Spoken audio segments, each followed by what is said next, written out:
Camera speed. Sound production, take one. Action! Welcome to From Beneath the Hollywood Sign. If you love old movies, Hollywood history, or the golden age of filmmaking, you've come to the right place. This is the podcast that talks about amazing stories of Tinseltown from another era. Hear fascinating conversations with writer-producer Steve Cubine, who quite literally lives just beneath the Hollywood sign, and actress-writer Nan McNamara. Now your hosts, Steve and Nan. So, Steve, I have a question for you. Sure. New Year's Eve. Are you a for or against? You know, I like to stay home, be quiet, watch a good movie, ring it in. Okay. I'm not a big go out and party guy at all. How about you? You know what? I would say in general that's true for me too. Although there was one particular New Year's Eve when I was in high school, a friend of mine named Barb, she had a party at her house. I think it was my junior year, and she had it in the basement for everybody, boys and girls. And as midnight was approaching, all the girls kind of realized, you know, at midnight, we're going to get to kiss anybody that we wanted to kiss all these years that we've known them with no pressure or expectation. What school did you go to? Catholic school. No, it wasn't Catholic. I went to Catholic grade school. This was public school. Maybe I was the only girl thinking that, but I was thinking, oh, good, I'm going to get to kiss him and him and him, and I'm not going to have to, have any expectation of dating them. Or Sadie Hawkins New Year's. So it's always held a special place in my heart for that reason. Well, who did you kiss? I'm not going to tell. Oh, a girl never tells. A girl never tells. Yeah, but I do remember. So that brings us to what we're going to be talking about today, which is films that are about or set around New Year's. Of course. We did Halloween, we did Christmas. Let's do New Year's because there's surprisingly more movies than you think that center around New Year's. And we're going to try and hit some of the ones that you might not have at the top of your list. Yes. Some newer ones. My first film is called The Moon's Our Home from 1936. Which is a movie that I have never heard of. See, I feel like I should win some special prize for that because if you've never heard of it, Stump the band. Yeah, Stump the Band. So this is a film directed by William A. Sider, who did not have a huge career, but the film is based on a serialized novel by Faith Baldwin, and it's written by Boyce DeGaw and Isabel Dawn, with additional dialogue by Alan Campbell and Dorothy Parker. Oh, interesting. So if you notice, there were a couple of women that I just mentioned in that list of writers, which was unusual in some respects for the film industry in general. Yes, but in 1936, yeah. That was, I think it's very cool that they had so many women involved. In addition to the film editors, Dorothy Spencer, who is quite a famous She's editor. A very famous editor, yes. A 4-time Oscar nominee and worked with people like John Ford and Joseph Mankiewicz. And when you see the opening scene of this film, it definitely feels like there's a female influence. Margaret Sullivan sporting pants, which it just kind of really struck me as I was watching it. It's 1936, and yes, Katharine Hepburn, made that famous. But Margaret Sullivan plays a famous actress named Cherry Chester. Now, that is a made-up name in the story. Her real name is Sarah Brown. And Margaret's character has a habit of having tantrums when something doesn't go her way because she's a very famous actress. And in this opening scene, she just wants her freedom from her career, and she wants freedom from her grandmother, who is sending her multiple telegrams asking her to come back to New York because she wants her plain Sarah Brown granddaughter back. So the film sets up that she is quite a good actress on and off the screen. So she's being interviewed by a women's magazine looking for this famous actress's wisdom about life. And she throws this glamorous dress over her pants. And so you see her talking to this magazine journalist, and they're waiting on bated breath to hear what she says. And she describes this biggest desire in her life is to fall in love with a man you don't know and who doesn't know you. Now, there's some truth to that, as we'll see later in the film. I think at the time she was saying it just to be provocative. But this is the setup where Henry Fonda comes in. Now, of course. He plays a famous author by the name of Anthony Amberton, boy explorer. So his books are all about adventure and outdoors. And he ends up on the same train as Margaret Sullivan, who is indeed heading to New York because the final telegram from her grandmother implied that she was dying. Which she that old really trick, isn't. of course. Yeah. So neither Margaret Sullivan's character nor Henry Fonda's character want to be seen by the public. They hear that each other is on the train because there's a lot of people around, but neither one knows who the other person is. So Margaret Sullivan's character doesn't read adventure novels that made Henry Fonda's character famous, and Henry Fonda's character never goes to the movies, so he doesn't know who Cherry Chester is. And in fact, he goes on to say, "Marshmallow-faced movie stars make me sick. Give me the simple, primitive woman with a small, high chest." Which is a rather shocking thing to say. I think I know how he meant that, but we'll just leave that be. Oh, Henry. So neither character wants to be seen by their public. So they hide away in their individual compartments. And there's this wonderful scene on the train. It's sort of what I would call the first split screen, even though that technology wasn't available. I think they probably built the set, and each one is talking about the other. The overlapping dialogue and the quick banter is wonderfully played, and it's all in one take. So wow. it's really a wonderful scene That's to so cool. see. So they finally arrive in New York City, and that's where they meet. Henry Fonda's character is being chased by his fans, and so he jumps onto this carriage, literally a horse-drawn carriage in New York City, because that's what you do, right? You just drive around in New York with your Right. horse-drawn carriage. And she's cruising around trying to remain incognito as well. So finally meeting face-to-face, they still don't know that the other is famous. Ah, clever. They end up running away together to the country, and there's a wonderful scene of them skiing, which was actually shot in Big Bear, and it takes place around New Year's Eve. When Margaret falls down while skiing, they place a bet, because she's got her long skis on, they place a bet that she can't get up with her skis on. And if she can't, they will marry. This is the bet. That's how they decide these things. Yes. So I'm going to let you discover the rest of the plot on your own. But the film does have a wonderful supporting cast. Beulah Bondi, who we've talked about before. We love Beulah Bondi. She plays Mrs. Boyce Medford, the personal assistant to Margaret Sullivan's character. Charles Butterworth plays Horace Van Steeden, who's this dullard that wants to marry Margaret. And a very young Walter Brennan in a small role. You don't really recognize his face, but that voice. That voice. The minute you hear it, you're like, that's Walter Brennan. Oh, how cool. It's been called one of the least seen and least known of the classic screwball comedies. And I will say it depicts kind of a volatile relationship also off screen, because Margaret Sullivan was married to Henry Fonda for a very short time. Yes. She also went on to marry Yes. the director William Wyler and Leland Hayward. And it has a happy but slightly, maybe more than slightly, disturbing ending, at least to my feminist sensibilities, and what happened to Miss Sullivan in later years, because she did have a rather she did have a tragic very tragic life. But it's definitely worth seeing for her performance, which is fresh and naturalistic in a way that the 30s style, which we love, of course, Yes. but that archness that was popular during the day, there's none of it in her performance. For those that don't know, she's probably best known for The Shop Around the Corner, another wonderful holiday film. And she died of an overdose Yes. way too young. Yes.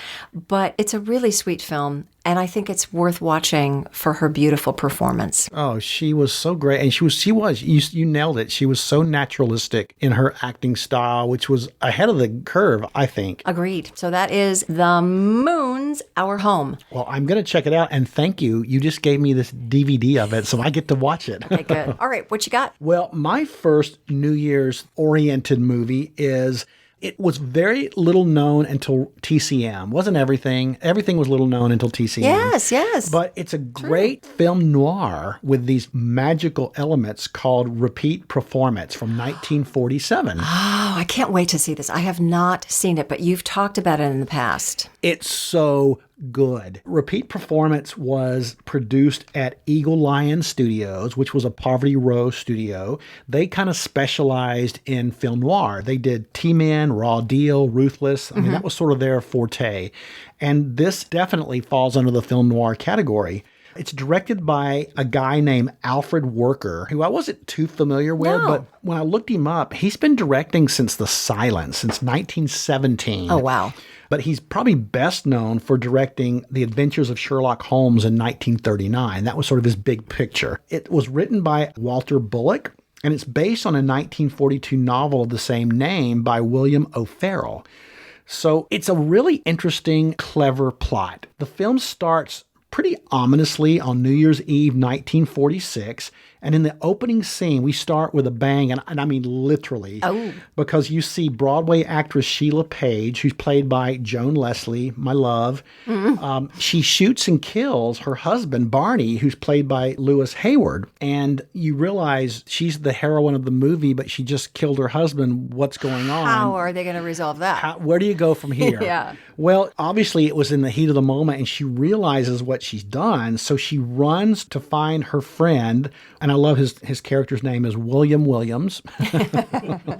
And he's Billy. And he's sort of this avant-garde, underemployed poet. Because when you say poet, you're probably going to guess he's underemployed. Yeah, I'd say unemployed poet, right? And he was played by the incredible, one of my favorite actors is Richard Basehart. Oh, I love him. And it was his screen debut. It was his first film because he came from the Broadway stage. First thing he ever did. Well, she runs to William Williams. And she doesn't know what to do. She's like, I just killed my husband. What am I going to do? Well, he suggests that they go and find their other friend, John Friday, played by Tom Conway, who we've talked about quite a bit on this podcast. Right.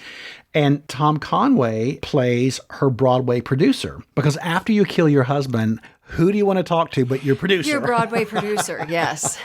So after this, Sheila and William, they go off to find John Friday at his apartment. They're on the way up the stairs, and Sheila's just having this moment. She says, I just can't believe I did this. I wish I could do everything over again. If I had it all to do over again, it would be different. And then all of a sudden, William's gone, and there's just a strangeness that you can almost feel. And she goes to John's door, and because of this magical element, Sheila has gotten the chance to relive the past year. So she's now New Year's Eve the prior year, and she's going to get the chance to change the course of history, possibly, and keep these horrible things from happening, because horrible things have happened to all the people in the film. Okay. And now she's in a position where she can possibly, if she can do the right thing, keep herself from shooting her husband, keep her poet friend William Williams from being put into an insane asylum, all these crazy things. Hence the title. Yes, so hence the title. And it's very clever, and it's done so well. And you're just kind of on the edge of your seat, because you see that sometimes you can't not repeat history as much as you want to. Right. Which is, I think, the theme of the movie that's done so well. Really clever. But the film also stars Virginia Field as Paula Costello, and she's this playwright who's having an affair with Sheila's husband, Barney, which is probably why she shoots him. And so part of it is, seems like a good reason. Can Sheila keep her husband away from Paula? Right. That becomes a big part of the plot. And the other important character is played by the wonderful Natalie Schaefer. Yes, Mrs. Howell from Gilligan's Island. We love her. And she plays Eloise Shaw, and she's this vapid socialite who bankrolls young, handsome male artists. And she gets her claws into William Williams, the poet. Okay. Now, do you see Mrs. Howell in the young? Yes. Yeah. Because as much as I love her, Mrs. Howell always played Mrs. Howell. Right, always played Mrs. And Howell. that was her. You know what? That's okay. That's what she did well. And she's so good in this movie. And you just love to hate her. And she's just awful. But you watch this woman very cognitively aware that she has this chance, one more chance to make things right. And you just see all the things that get in her way, and all the hurdles, and all the emotional connections that still push her in a certain way. I don't want to give away the ending, but it's just a really great film noir with very thrilling elements to it.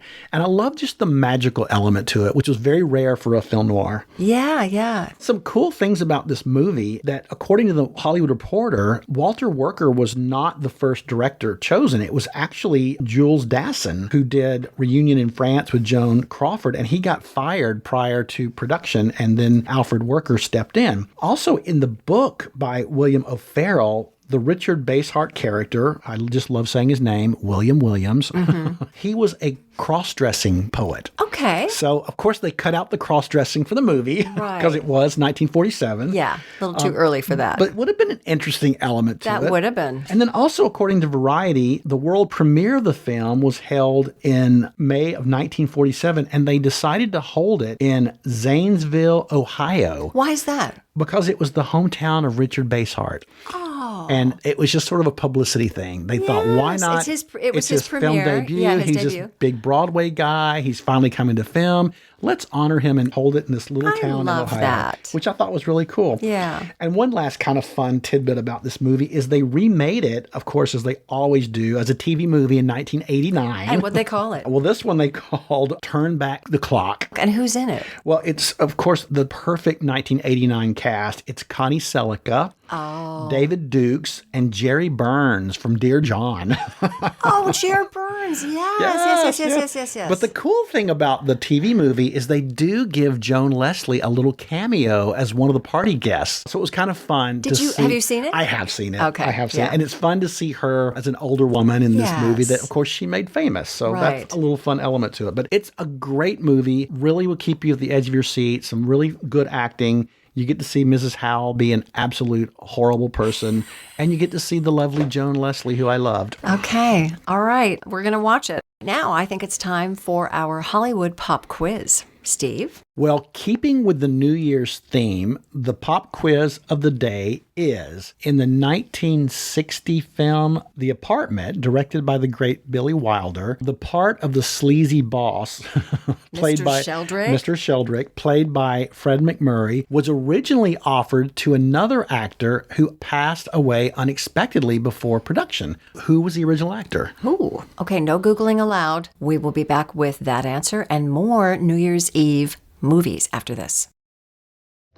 All right, Steve and Ann will be right back, but first, another stop on the Hollywood tour.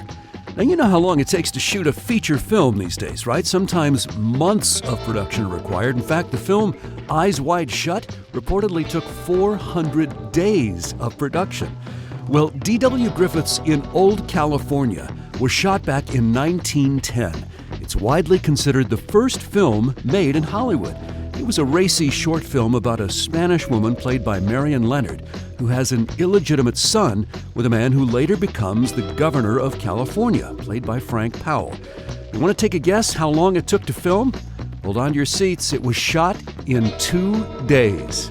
And now back to Steve and Ann from Beneath the Hollywood Sign. Our email address is info@frombeneaththehollywoodsign.com. And I wanted to share with our listeners a message that we got earlier this week from good. Liz. We love messages. I know. Now, Liz says, just listened to the Christmas movie podcast and loved and know every movie except the first one that Steve talked about. And I just want to say, you are my people, which I love. We love Liz. Liz says, I remember that show that Steve talked about, A House Without a Christmas Tree, being on TV every year, but could not for the life of me remember it.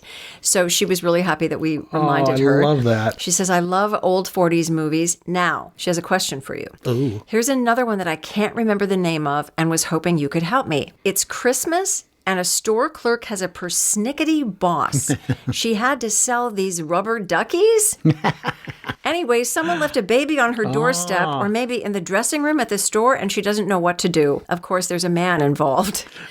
And then she says, sappy, sweet Christmas movie, but I can't seem to find it. 1940s, I think. Anyway, love your work. I'm not 100% sure, but I think that movie that Liz is talking about might be, and it's Ginger Rogers from the 30s, and it might be a movie called Bachelor Mother. Okay. Which I know that movie is about this working girl who comes into a baby, and there's all this confusion about whether she's an unwed mother, and it's a romantic comedy on top of that. But I think it might be that movie. It might be Bachelor Mother. Okay, Liz, let us know. Yes, please. Check it out and let us know. My next film is one that I've seen the 3 different versions of this film that have been done, but the one I want to talk about specifically is Love Affair from 1939.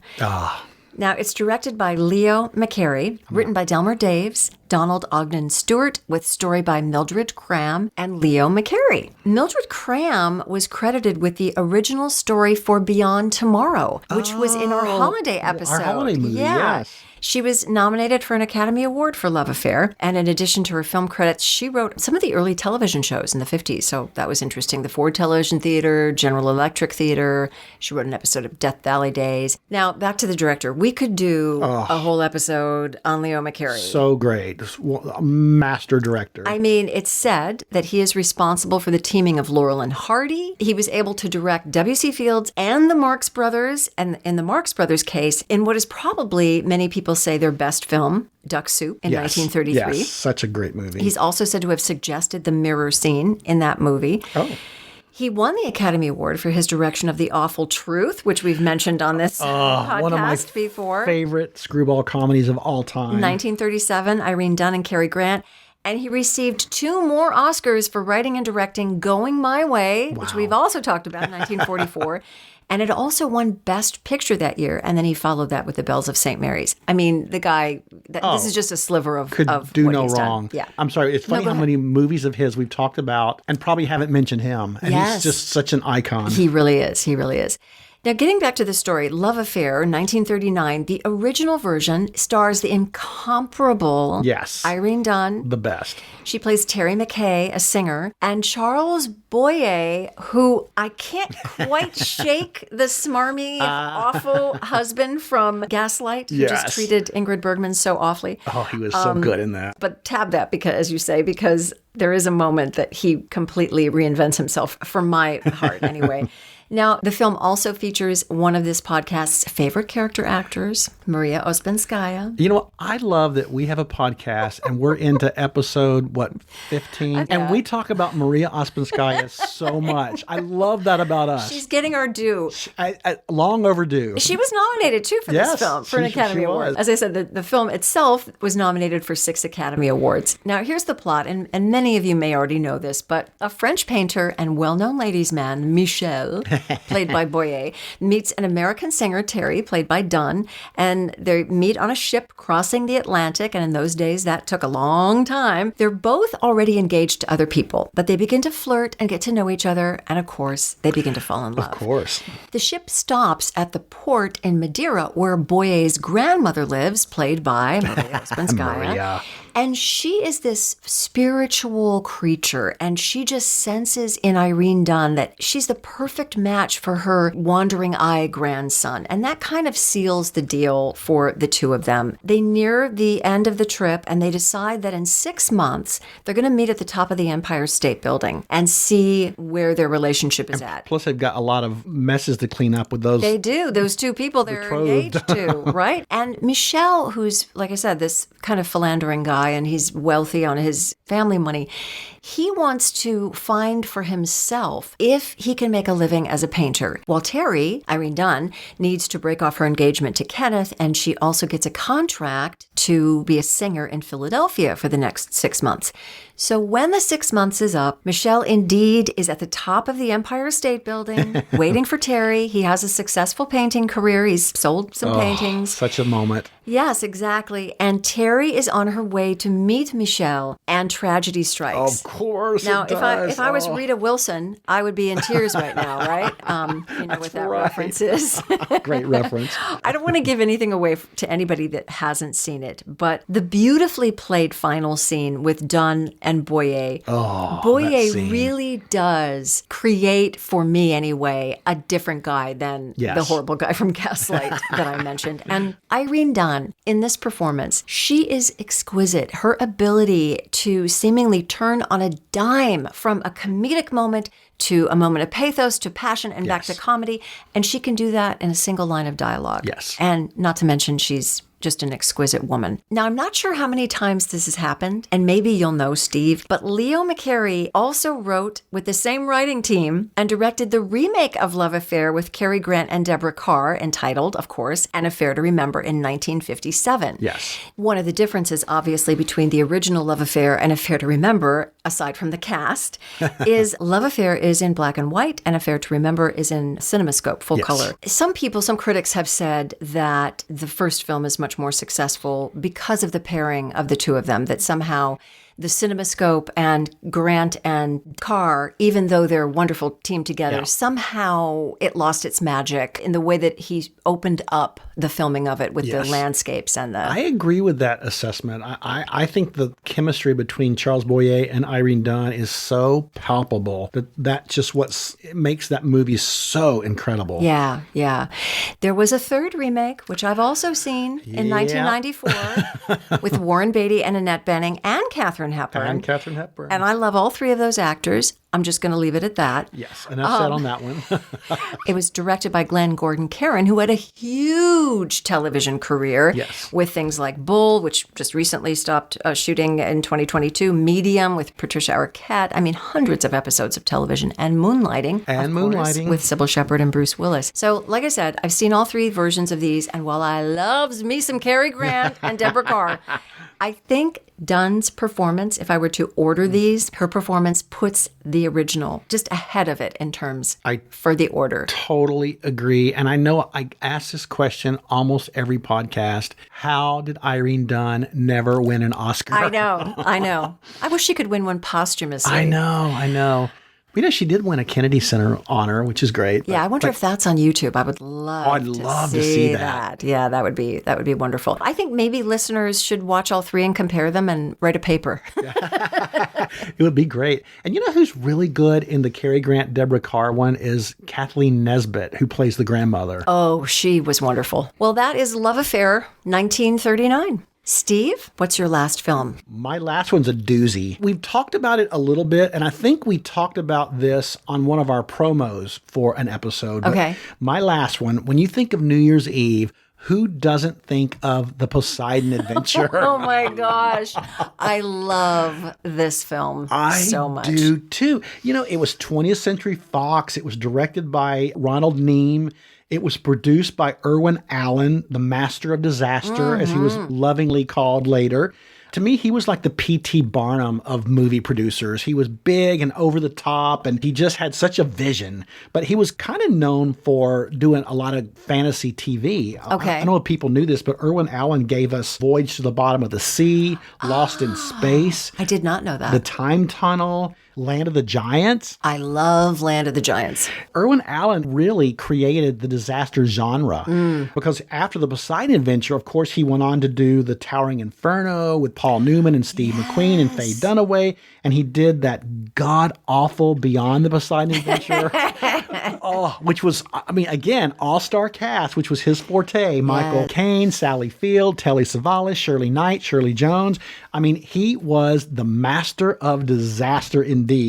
But back to the Poseidon Adventure, it was written by Sterling Silliphant, who was a great writer who actually won the Oscar for writing In the Heat of the Night in 1967. Wow, yeah. And it was also co-written by Wendell Mays, who was Oscar nominated for Anatomy of a Murder. Great team. Really good writers. Mays took a crack at it first, and they hated what he wrote, so they brought in Silliphant, who basically rewrote Mays, is how it worked, but they both got screen credit. Okay. It's based on a 1969 novel of the same name by Paul Gallico, which was a big hit. I didn't realize that. And the novel is so different from the movie. Okay, I wondered. The characters are different. The outcome is a little bit different. Who lives and who dies is a little bit different. But I always have a special place in my heart for the Poseidon Adventure. And I know I've said this before, but it was the very first film I ever saw in a proper theater rather than a drive-in.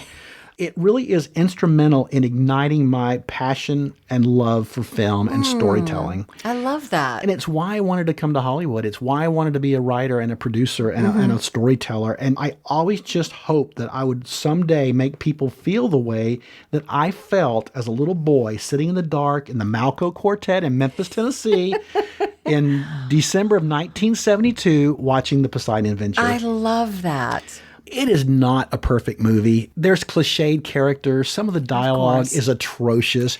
But what it offers in terms of just thrilling, exciting entertainment Yes. is beyond reproach. Yeah. The plot's very simple. It's New Year's Eve, of course, and the SS Poseidon is sailing away, and all of a sudden they're struck by this 90-foot tidal wave, which capsizes the luxury liner. Well, inside, there's a group of survivors. They're led by this charismatic but sort of rebellious minister, Reverend Scott, who's played by Gene Hackman, and they decide to sort of not wait in the dining room with everybody else, but try to make their way through the ship to try to get to the hull, which is now, of course, on top. And that way they're closer to any potential rescue. Right. So it's this very hodgepodge group of characters. And as I said, some of them are stock characters, but it And some works. of them wear only like little underpants. And it's like, I wonder who made them do that. It was all male producers, I'm sure. Yeah, exactly. But the passengers who go along on this, trek with Gene Hackman, there's Mike Rogo, who's an ex-New York City cop, and he's played by Ernest Borgnine. We love Ernest Borgnine. I know we do. And then there's his wife, Linda, who's an ex-prostitute who he married to keep off the streets. That's right. It's all coming back. Played by Stella Stevens. Yes. And Stella Stevens was born in Yazoo City, Mississippi, but she grew up in Memphis, Tennessee. So she was sort of regaled as the big hometown girl does good back in you Memphis. ever met her? I have met her. And in fact, I replaced her directing a play one time back in the early 90s. It's a long, complicated story, but we ended up becoming sort of buddies, and she was very helpful to me as I took over directing this play that she was supposed to direct. But the rest of the characters, you got the kindly Jewish grandparents on their way to Israel to meet their grandson for the first time, Manny and Belle Rosen, played by the incomparable Jack Albertson and Shelley Winters. You got the lonely haberdasher, which I love that they even call him a haberdasher, which basically means a tailor. Yes. His name was James Martin. He was played by Red Buttons. You got the ship's hippy-dippy singer, Nani, played by Carol Lindley. Yes. Then you've got this waiter named Akers, played by Roddy McDowell. There's a teenage girl and her 10-year-old brother. They're traveling to meet their parents, played by Pamela Sue Martin and Eric Shea. And then you've got an older, more traditional minister, played by Arthur O'Connell, who was in every movie ever made, and I love him. And then you've got the doomed captain, played by Leslie Nielsen, long before he mastered the deadpan comic talent. So, of course, he became famous for in, Airplane and Naked Gun and all those types of movies. Irwin Allen put together this incredible cast. And it has an amazing theme song. It was actually nominated for 8 Academy Awards, and it won 2. One for special effects, and the other, it won for the song you mentioned, The Morning After. Love that song. There's got to be a morning after. I want to sing it right now, but I'm not going to do that. Maybe at the end. One thing that there's always a little bit of controversy about who sang the song in the movie. Okay. Yes. Thank you for that, because I do not think it was Carol Lindley. Well, Carol Lindley always said it was her, that she sang it, but she had a little help from another singer that they sort of blended their voices. But I think the truth is, after a little research and talking to a few people, that Carol didn't sing that song. She did, and Maureen McGovern didn't sing it either. No, in fact, Maureen was only hired to cut it as a single. Once they realized its popularity, they thought, well, let's get on the charts with this and, release a single. But I got to give the woman her due. The woman who actually sang it in the movie was just sort of a session singer, and her name was Renee Armand. So good on you, Renee. Renee, I prefer your version to Maureen. To Maureen. Really? I do. I think it's so easy and I don't know. Hippy-dippy, like the it's character. Kind of hippy-dippy. Maybe I'm just more in the story than I am thinking about the song as a standalone, but I loved her version of it. Yeah, I did too. But it's funny, she's just recently sort of gotten her due for singing that song. Oh, good. 'Cause I kind of think Carol kind of hogged the spotlight for a while and said that she sang it, which I don't think you sang it, Carol. Yeah.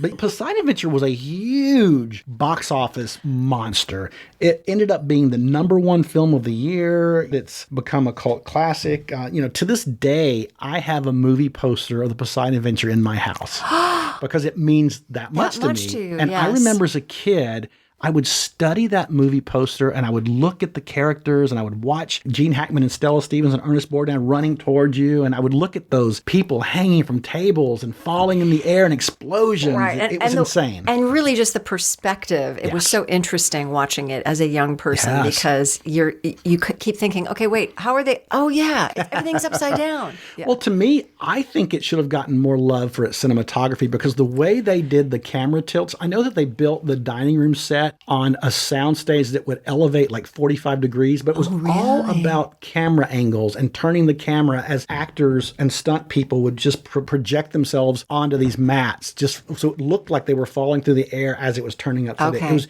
genius camera Yeah, because they didn't have CGI. They didn't have anything that they have now. And that's the beauty. And I love that it got the special Oscar for special effects because it was long before CGI. Right. And you watch it today and it holds up completely. Yeah. All right.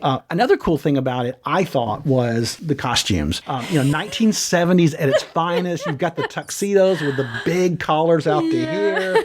And you know, 4-inch collars. The costume designer was a guy named, and it was sort of Irwin Allen's go-to guy. His name was Paul Zastopnovich. But the two things that I love most about the costumes, Stella Stevens' dress, which was Jean Harlow-inspired white satin dress. And it comes at one point, they all figure they have to climb this 50-foot Christmas tree. And you can't climb a Christmas tree in a dress. So what do? You got to take the dress off. You got to rip it off, baby.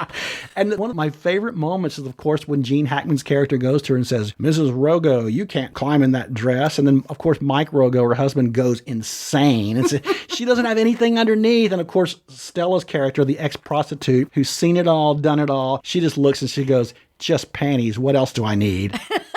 Classic line.